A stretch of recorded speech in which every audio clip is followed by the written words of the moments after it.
క్రీస్తే నాసికారంధ్రములోనికి ఊదినప్పుడు నరుడు జీవాత్మ ఆయను. యోబు గ్రంథం 33:4. దేవుని ఆత్మ నన్ను సృజించెను, సర్వశక్తుని యొక్క శ్వాసము నాకు జీవమునిచ్చెను. చూసారా? దేవునికి స్తోత్రం కలుగును గాక. దేవుని ఆత్మ నన్ను సృజించెను అనే మాటకు అర్థం ఏంటి? వాస్తవానికి దేవుడు నేల మట్టితో నరుణ్ణి నిర్మించాడు కదా.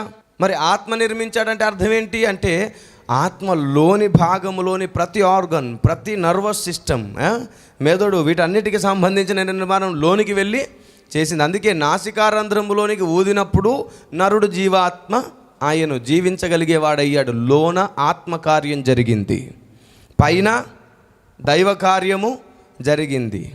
దైవమయ్యున్న ఆత్మకార్యమేమో లోన జరిగింది. Praise the lord. ఈ మాట ఒకసారి మీరు మరలా యోబు గ్రంథంలోనే చూడగలిగితే 27:2.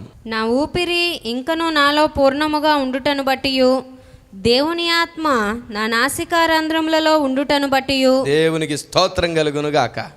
చూసారా? దేవుని ఆత్మ ఎక్కడుండిందంట? నాసికారంధ్రములలో. కాబట్టి నాసికారంధ్రములో ఊదబడింది ఏంటన్నమాట? దేవుని ఆత్మ. కాబట్టి ఊపిరి చేత దేవుడు వీటన్నిటిని జతపరుస్తాడనే మాటకు మనం ఇప్పుడు డెఫినేషన్ ఏం చెప్పుకోవాలి? పరిశుద్ధాత్ముని వలన దేవుడు అక్కడ ఇక్కడ పెట్టిన వచనములన్నింటినీ ఒకచోట చేర్చి మనల్ని సర్వసత్యములోనికి నడపడానికి పంపబడ్డవాడు. దేవునికి స్తోత్రం. ఆయన వచ్చినప్పుడు మిమ్మల్ని సర్వసత్యంలోనికి నడుపునన్న మాటకు